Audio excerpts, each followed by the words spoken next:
Subscribe the channel and press the bell icon so that you never miss any updates. जी हमारे साथ जो है रोशनी साहिबा जुड़ी हैं। जी रोशनी साहिबा बताएं। जी अस्सलाम वालेकुम। जी जी वेलकम वेलकम, आपको भी बताएं। समीर भाई से हमको बात करना है। अच्छा अच्छा ठीक है, बात कीजिए। जी सिस्टर बोलिए, मैं सुन रहा हूँ आपको। जी आप लोग को तो बहुत दिन से आप लोग को देख रहे हैं कि आप लोग क्या बता रहे हैं, समझ में तो आ रहा है और समझने का कोशिश भी कर रहे हैं, पर समझ में आ रहा है पर दिल नहीं मान रहा है कि इतना ज्यादा झूठ कैसे हो सकता है। हम लोग इंडियन मुस्लिम हैं, आप सोच के देखिए, हम लोग का एक आस्था जुड़ा हुआ है, मतलब एक ईमान जुड़ा हुआ है कि ये करबला है, अल्लाह है, नबी पाक है, कुरान है। हम सारा वजूद को कैसे मिटा सकते हैं? फिर हम लोग कैसे पढ़ सकते हैं? मान लीजिए फिर शादी कैसे होगा, निकाह कैसे होगा, कलमा कैसे पढ़ेंगे? कलमा तो निकाह कैसे हम लोग फिर मतलब चले, कुछ समझ में नहीं आ रहा है। देखिए आपके बहुत सारे सवाल हैं बहन, मैं इतने सारे सवालों का जवाब एक बारी में तो नहीं दे सकता, तो बेहतर होगा कि हम लोग एक एक करके बात करें। और मैं ये समझता हूँ कि आपके जो सवाल हैं वो इस्लाम के बारे में भी हैं, जितना मैंने आपको अभी सुना, और आपके जो सवाल हैं वो लोगों के अकीदे के बारे में भी हैं, लोग जो मान रहे हैं, जो प्रैक्टिस है, और आपके जो सवाल हैं, जो फिक्रें हैं आपकी, वो आपके फ्यूचर को लेकर के भी है, क्योंकि आपने शादी की बात की और ये सब चीजें बात की। तो देखिए इनमें सारी चीजों का जवाब तो मेरे पास नहीं है, टू बी ऑनेस्ट, क्योंकि आप फ्यूचर में आगे चल करके क्या करेंगी क्या नहीं करेंगी इसका जवाब तो मैं आपको नहीं दे सकता, वो तो आपको खुद डिसाइड करना है, ठीक है। और फ्यूचर में जहां तक प्रैक्टिस की बात है, जी नहीं, एक सेकंड, फ्यूचर की बात नहीं कर रहे हैं कि भाई मेरा फ्यूचर क्या रहेगा, हम वो पूछने नहीं आए आपसे। देखिए हम लोग हर कुछ बारे आपका भी हम बहुत दिन से आपका भी सुन रहे हैं, जो आप आते हैं टीवी में भी, एडम भाई, साहिल भाई, सबका सुनते हुए आ रहे हैं। तो आप लोग जो सारा जो तर्क रखते हैं कुरान के हवाले से कि देखिए ये चीज जो हम लोग नबी पाक करते आए हैं, वो सारा कुछ जफर है, लेकिन हम लोग सारा कुछ सुने हैं, समझ में आ रहा है, पर दिल जो है गवाही नहीं कर रहा है, तो फिर हम लोग जाए कहाँ, कैसे? आप अकेला एक पर्सन, आप समीर एक मुस्लिम हो गए, ठीक है, पर हम लोग के नहीं, साथ बहुत आपका पॉइंट आ गया है एक्चुअली। देखिए रोशनी जी, तो एक एक करके लेते हैं, क्योंकि आपके जो एस्पेक्ट है, सिद्धार्थ भाई ने जो कहा कि आपके अलग अलग पॉइंट्स पे क्वेश्चन थे, कि आपके पर्सनल जो अभी सिचुएशन है उसको लेके क्वेश्चन था, ठीक है। उसके बाद जो है शादी, सामाजिक चीजें हैं, तो मैं पहले पर्सनल चीज पे थोड़ा सा एड्रेस करना चाहूंगा आपकी बात के, कि हाँ ये जो सिचुएशन में आप गुजर रही है ना, कि आपको सही चीजें दिख रहे हैं, पता चल रहा है, लेकिन फिर भी अंदर से वो दिल नहीं मान रहा है, या फिर अंदर से वो चीज नहीं हो रहा। देखिए ये बहुत स्वाभाविक सी एक प्रतिक्रिया है, जो जिस चीज से हम सभी गुजरे हैं, मैं, सिद्धार्थ भाई, जितने भी एक्स मुस्लिम्स हैं।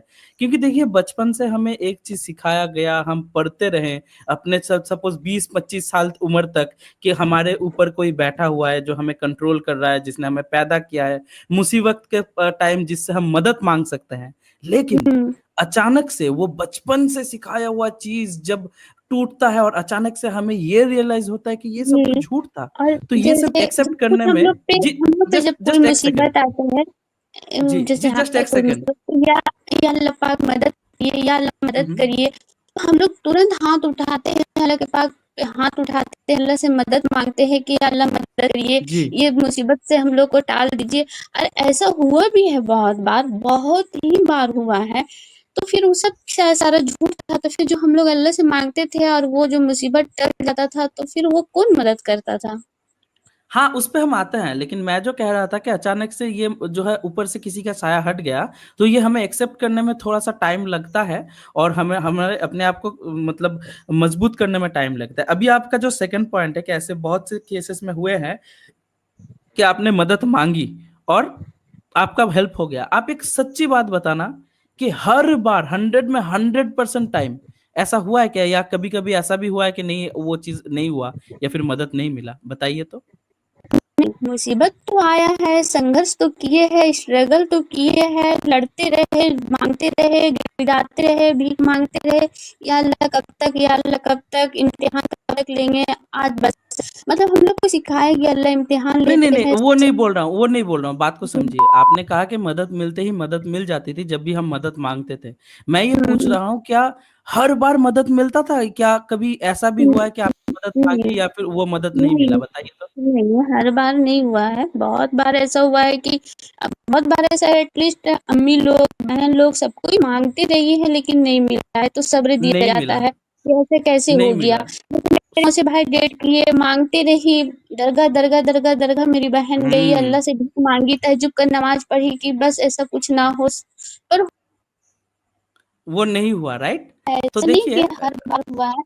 तो देखिए हम फिर उसी पॉइंट पे 2 फिलहाल रहते हैं। एक और क्वेश्चन करने दीजिए। समीर भाई नहीं है नहीं, क्या? उस क्वेश्चन पे हम जाएँगे। देखिए पॉइंट टू पॉइंट अगर चलेंगे ना तो चीज़ें और समझने में थोड़ी आसानी होगी। सिद्धार्थ भाई समीर भाई बोल रहे हैं कि आप कोई और बोल रहे हैं? नहीं, आपको सिद्धार्थ भाई से ही बात करना है तो आप उनसे बात कर सकते हो, वैसे कोई दिक्कत नहीं है। लेकिन मैं आपको जो जवाबें दे रहा था, बहुत स्पेसिफिक था। ठीक है, आप सिद्धार्थ भाई से बात कर लीजिए, नो इश्यू। जी, जी, सिद्धार्थ भाई इज़ हियर। जी, हमको उन्हीं से बात करना था कि हाँ, हाँ, हाँ, प्लीज़। दुआ नहीं, दुआ नहीं, नहीं, हम लोग आप माँगते हैं। आप जो है ना बहुत बहुत सही डायरेक्शन में जा रहे हैं। मैं चाहूँगा प्लीज़ आप कंटिन्यू करें और आपसे मैं बोलना चाहूँगा रोशनी बहन कि आप इशा मृत्यु भाई से बात करें या मुझसे बात करें, बात एक ही है। हम दोनों ही अवेलेबल हैं यहीं पर। सुन रहे हैं आपको, आप जी, कंटिन्यू। की है पर हम मानते हैं कि आप लोग दोनों बैठे हैं तो आपको पता है कि हम लोग एक ही हैं। पर जैसे हम आपको सुनते आए, आपकी आवाज़ मेरे कान में गूँजते आया है, आप जैसे तर्क रखते थे, आप जैसे समझाते थे, तो वो चीज़ जो सामने से हम सुनते हुए आए तो अभी भी लगता है कि वैसे आप मेरे पास बात करें, तो वो ज़्यादा मेरे को दिमाग में घुसेगा और अट्रैक्ट करेगा, मेरा कहने का वो मतलब है। क्योंकि आपको हम लोग तो कितना आप दिन से एक काम सुनते करिए, आ रहे फिर हैं। आप एक-एक करके अपने पॉइंट रखिए। एक-एक करके हम बात करते हैं। आप अपना पहला कंसर्न बताइए, आपका पहला कंसर्न क्या है? मैं उसका जवाब देता हूँ, फिर आप दूसरी बात रखिए। सबसे पहला तो यही है कि आप जो बोल रहे हैं कि अल्लाह है ही नहीं, तो हम लोग फिर मतलब बिना माँ-बाप के बच्चे हो गए। देखिए, सबसे पहले तो इसका बहुत सिंपल सा जवाब ये है कि पहली बात तो हमने ये कहा नहीं कि अल्लाह है ही नहीं।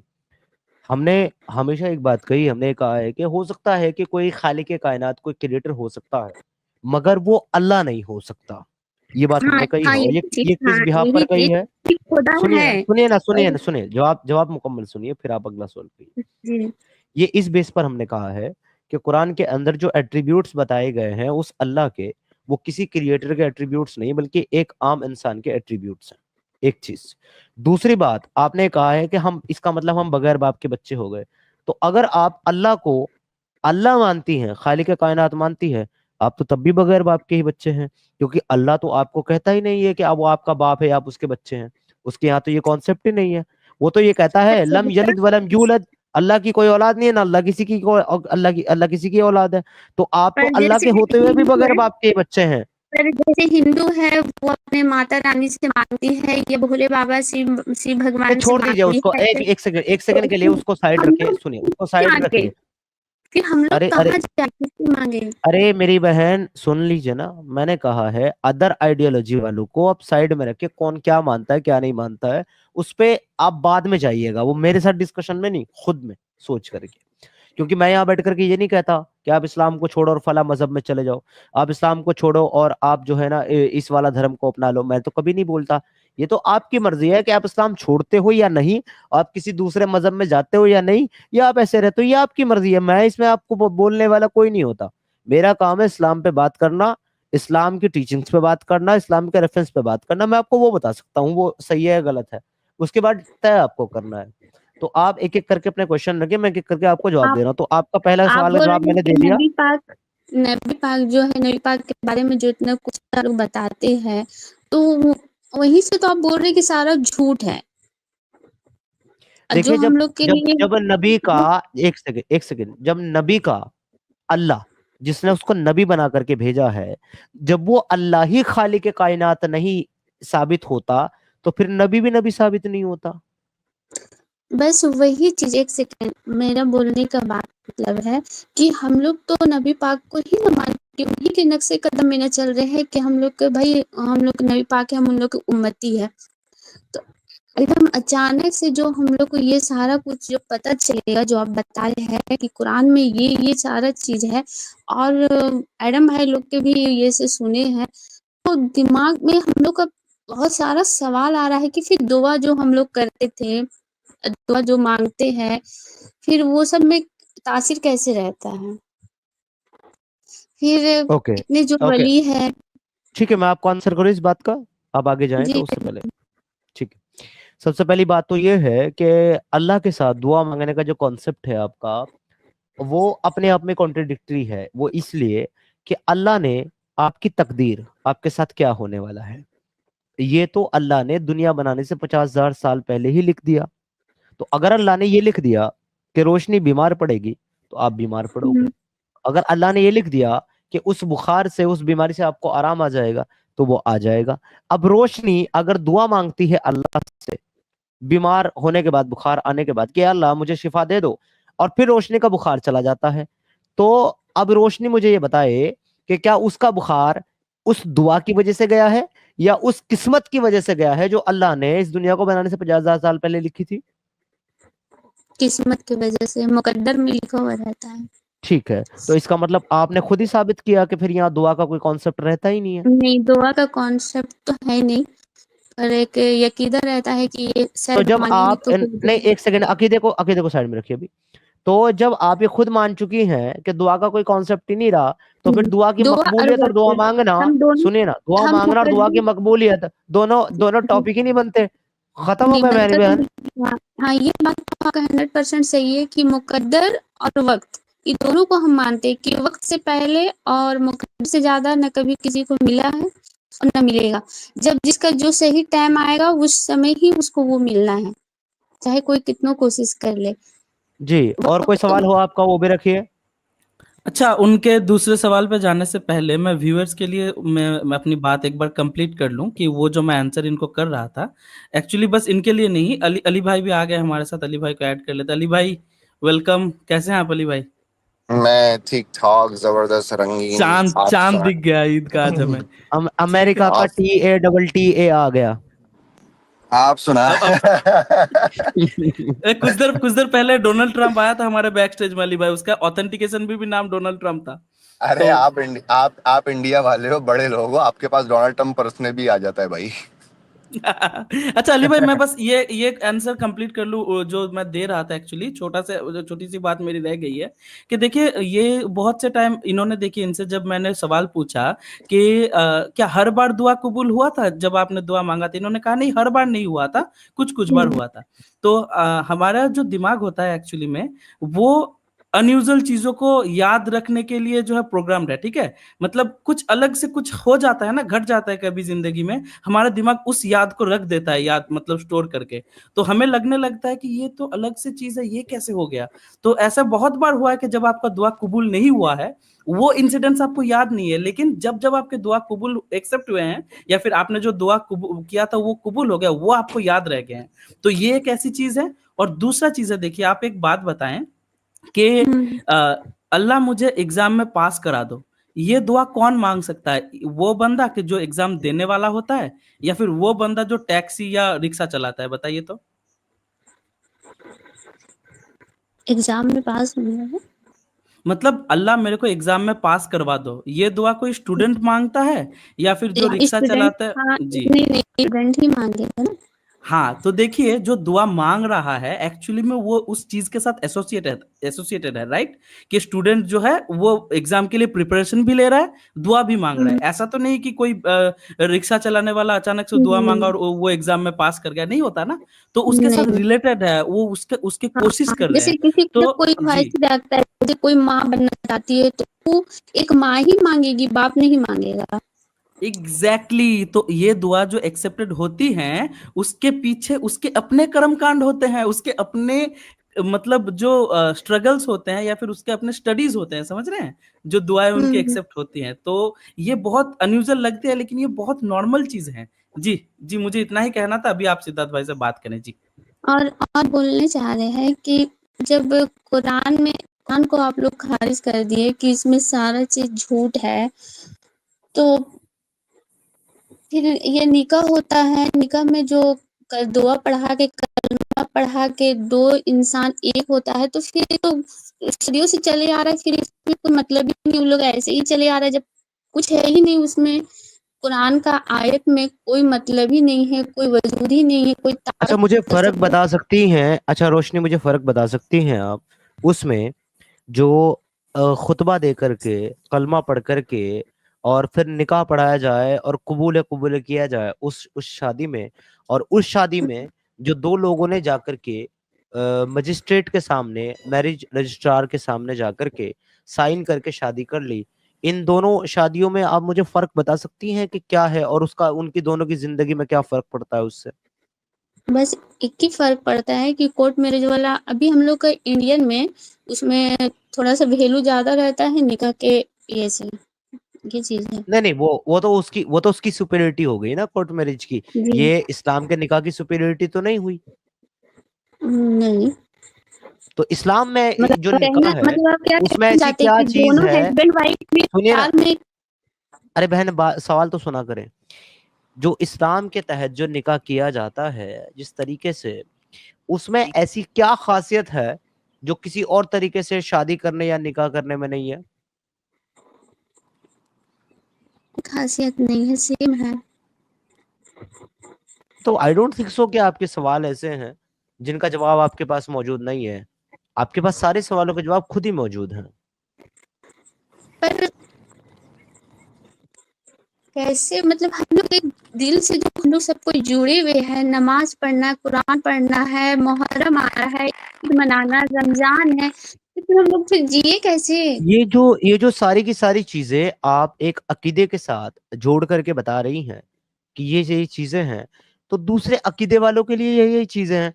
उनके लिए नवरात्रे हैं, उनके लिए दीपावली है, होली है, अदर फेस्टिवल्स हैं, पूजा हैं, रिचुअल्स हैं, वो सारी की सारी चीजें वहां भी हैं। तो अगर आपका दीन या कोई इस्लाम मजहब जो है सिर्फ इन चीजों के होने की वजह से सच्चा हो जाता है, तो फिर सारी दुनिया के सारे अकीदे सच्चे हो जाते हैं, क्योंकि उनमें भी अलग अलग चीजें हैं, अलग अलग रिचुअल्स हैं। नहीं, वो चीज़ तो सच्चाई है, वो तो उन लोग के चलिए मानते कि वो अपना उनका आस्था, हम किसी का आस्था में या किसी के धर्म को तो कभी झूठा बोलना ही नहीं चाहिए कि जिसको जिससे आस्था जुड़ जाए। पर हम लोग अपना वाला बता रहे हैं, आप लोग जो बात कर रहे हैं ना अभी समीर भाई की इतना सारा कुछ चले आ रहा है, हम लोग के लिए ये बिल्कुल नया है। हम लोग सोचिए कितना सदियों से बचपन से मम्मी लोग भी कब आपके से लिए हम लोग आपके लिए ये नया आपके लिए नया इसलिए है ये सब, क्योंकि आपने ये सब चीजें पढ़ी नहीं है, हम क्योंकि लोग आपने कुरान को इस्लामिक कितना आप अगर कुरान को क्या बोले जला दिए अभी जो आप बात नहीं कर रहे सुनिए थे। ना, अरे सुनिए ना बहन मेरी, सुनिए। आपके सवाल जो है ना वो एक का जवाब मैं दे नहीं पाता, अब दूसरा सवाल ले आती हूँ। पहले आप जवाब तो सुन लिया करें। आपके लिए ये सारी की सारी चीजें इसलिए नहीं है क्योंकि आपने अपने मजहब को और अपने मजहब की किताबों को अपनी लैंग्वेज में समझ करके नहीं पढ़ा है। आपने शायद कुरान को पढ़ा हो, लेकिन आपने कुरान को अरबी जबान में रट्टे मार करके याद किया और उसी तरीके से आप नमाजों में पढ़ती रही। वो चीज आपने उसको अक्सर मीनिंग के साथ नहीं पढ़ा। नहीं, तो मीनिंग बस के साथ तो नहीं पढ़े। इसीलिए आपके लिए सारी की सारी बातें नहीं हैं। अगर आप कुरान को अपनी लैंग्वेज में पढ़ेंगी तो आपको किसी एक्स मुस्लिम को सुनने की या उसकी बात सुनने की जरूरत ही नहीं पड़ेगी। ये सारी की सारी चीजें खुद ब खुद आपके सामने आ तो जाएंगी, आप ही के अच्छा, कुरान के अंदर लिखी हुई। एक सवाल और करना चाह रहे हैं हमको, बस थोड़ा मेरा माइंड जो है ना क्लियर हो जाए कि ठीक है, आप है ठीक है समीर भाई, आप बता रहे हैं कि मीनिंग के साथ पढ़ती तो तुमको सारा कुछ पता चल जाता और हम लोग से बातें रट्टा मार रहे हैं। पर हम लोग के जो मौलाने लोग हैं, मुफ्ती साहब लोग हैं, तो ये लोग पढ़ते हुए आ रहे ना। अच्छा, ये हम्म। बरेली शरीफ में जो आला हजरत है, कितना बड़ा उनका मकाम है, इनामुल जी। कादरी है, मुफ्ती सलमान अजहर है, हाशमी है, तो क्या ये लोग हमको झूठा सब कुछ सिखाते हुए आ रहे हैं क्या? इन लोग तो पढ़े भी होंगे ना। अच्छा, आपने बरेली अपने अहमद रजा बरेलवी साहब की बात करी, तो इससे मुझे अंदाजा हुआ कि आप शायद बरेलवी फिरके से आती हैं, राइट? जी हाँ। चलिए मैं एक आपको जबरदस्त मिसाल देता हूँ, आपको बात समझ में आएगी। एक जगह पर एक आदमी रहता था जंगल के किनारे, क्योंकि उस वक्त आज से अगर 100 साल पहले चले जाओगे तो आपको पता चलेगा कि दुनिया की बसासत आबादी और दुनिया की जो ये बस्तियां हैं वो इतने बड़े पैमाने पर उस वक्त जो है आबाद नहीं थी जितनी आज है। हाँ, कहीं ये इक्का दुक्का हकीकत घर मिलते थे और ये सब चीजें मिलती थी। तो एक शख्स ऐसी जगह पर रहा करता था जहां का तो आसपास का इलाका जो है वो पूरा जंगल वाला था, और वो शख्स जो है अपने पास एक गधा पाला करता था। ठीक है, समझिएगा हुँ, इस बात को। एक दिन ऐसा होता है कि उसका गधा जो है वो मर जाता है। वो मिट्टी में गड्ढा खोदता है और अपने गधे को वहां पर दबा देता है। लेकिन उसको अपने गधे से बहुत ज्यादा मोहब्बत होती है, तो लिहाजा जब वो गधा मर जाता है और वो वहां पर उसके ऊपर एक कब्र बना देता है, तो उसका एक बेटा होता है। वो उसका बेटा उससे पूछता है कि अब्बा जान ये किसकी कब्र है? तो वो कहता है कि बेटा ये तुम्हारे अब्बा के अजीज दोस्त की कब्र है। ठीक है, वो कहता है कि तुम्हारे अब्बा के हुँ, अजीज दोस्त की कब्र है। तो लिहाजा वो बूढ़ा मर जाता है और वो बच्चा जो है वो जवान हो जाता है। अब उसकी शादी होती है, उसके बच्चे होते हैं। तो उसके बच्चे पूछते हैं कि अब्बा जान ये किसकी कब्र है? तो वो कहता है कि ये तुम्हारे दादा जान के अजीज दोस्त की कब्र है। तो वो उसको बुजुर्ग मानते हैं, वो उसको हुँ, काबिल एहतराम मानने लगते हैं, और वो वहां जाकर के जो है दुआएं करने लगते हैं। अब उसकी औलादें होती हैं, फिर उनकी औलादें होती हैं, तो ये चलन चल जाता है कि यहाँ पर वो जो दोस्त था ना, अब वो दोस्त बुजुर्ग की कब्र बन जाती है कि ये बुजुर्ग की कब्र है। अब आप ये बताइए उसकी 7वीं जनरेशन में आने वाले इंसान को क्या पता होगा कि ये किसी बुजुर्ग की कब्र है या ये गधे साहब की कब्र है? क्या पता होगा? अच्छा चलिए ये चीज़ हम मानते हैं कि जो लेटे हुए हैं दरगाह में, वो वली कौन है, नहीं है, हाँ, चलिए ये चीज़ हम मान जाते हैं। नहीं नहीं नहीं नहीं, पर बलि हम के कॉन्सेप्ट पे बात ही नहीं कर रहा हूं मैं। अभी समझिए बात को। मैंने एक सिंपल मिसाल दी है और मैंने एक सवाल किया है। मैंने ये पूछा कि वो जो 7वीं जनरेशन होगी उसकी, जिसको ये बताया हाँ, तो गया उनको है मालूम कि नहीं ये चलता। हमारे बुजुर्ग की कब्र है, वो ये हुँ, मानेंगे कि यहाँ पर कोई बुजुर्ग दफन है, या ये कोई मानेंगे कि कोई बोल रहा गधा है कि दबा हुआ है? गधा हाँ, वो चीज़ तो वो सोचते हैं कि भाई मेरे बाप के बाप जो बोले हैं वही सच्चाई है ना। तो एक्चुअल में ऐसी ही मिसाल जो है आपके इस अकीदे की है, जिसको लोग सालों से पीढ़ी दर पीढ़ी फॉलो करते हुए आ रहे हैं। एक आदमी ने ये कल्ट बनाया, ये किताब लिखी एक एक कौम ने, और उसके बाद इसको दुनिया में ये कह करके फैला दिया कि अल्लाह की किताब है, अल्लाह का हम लोग दीन है, जो है अल्लाह का जैसे रसूल है, और फिर यही चल रहा है। मुसलमान में ये चीज़ जैसे बोला जाता है कि शिर्क है। हिंदू के घर जाना और हिंदू से बात करना, हिंदू के जैसा अपना कपड़ा पहनना या फिर उनके पूजा पाठ में शरीक होना एकदम शिर्क है, जो माफ है ही नहीं। सारा चीज का माफ है, इसका माफ है ही नहीं। तो ये चीज तो हम लोग का माइंड में पूरा बहुत खतरनाक बैठा हुआ था, तो हम लोग डरते भी थे। हम लोग हिंदू स्कूल से पढ़े हुए हैं, ऐसे नहीं तो संस्कृत सब्जेक्ट लेके पढ़े हैं। तो हम लोग का ना दिल में बात करते थे, लेकिन दिल में कहीं रहता था कि ये शिर्क कर रहे हैं हम लोग को, तो इसका माफ नहीं है। जबकि इतना तक मौलाना लोग बोलते हैं कि कोई अगर कोई लड़की के साथ गलत कर देता है, अल्लाह पाक उसको भी माफ कर देंगे, लेकिन इस चीज का माफ नहीं है। तो जी। हम लोग और को ये इस कुछ देर पहले जिस आला हजरत की आप बात कर रही थी ना, ये वो आला हजरत ने ही ये चीज इस इन चीजों को एस्टेब्लिश करके गए हैं। ठीक है, ये औरतों के खिलाफ जो हाँ, बातें हैं कि मूर्ति पूजा भी मतलब माफ कर देंगे, लेकिन औरतों के सॉरी औरतों के साथ कोई गलत काम हो वो भी माफ कर देंगे, लेकिन मूर्ति पूजा माफ नहीं करेंगे। कुछ देर पहले आप माफ बोल नहीं रहे थे ना करेंगे। आला आला हजरत ये वो बहुत अकलमंद नहीं, इन्हीं लोगों ने ये लिखे सारा गए हैं चीज वो हम सब लोग का चीजें। दिल में हम लोग का दिमाग में ये सारा क्वेश्चन आता था कि भाई मूर्ति पूजा कर रहा है तो वो चीज माफ नहीं है, चाहे कितनों गुनाह कर ले, मुसलमान कितनों भी गुनाह कर ले, अल्लाह से तौबा कर ले, अल्लाह माफ कर देंगे। 70 माँ के उतना उनके मोहब्बत है, सिर्फ वो मूर्ति पूजा। तो हम लोग के दिल में आता था कि अल्लाह पाक ही तो वो हिंदू को भी अल्लाह ही बनाए। जब हम लोग ये चीज सोच रहे थे आप लोग आने से जी पहले कि पूरा जी। दुनिया बनाए है अल्लाह ही, तो अल्लाह बनाए हैं तो वो अपना बंदों पे भेदभाव कैसे कर सकते हैं? कोई अगर मुसलमान है, कोई हिंदू है, तो सब तो लेके है।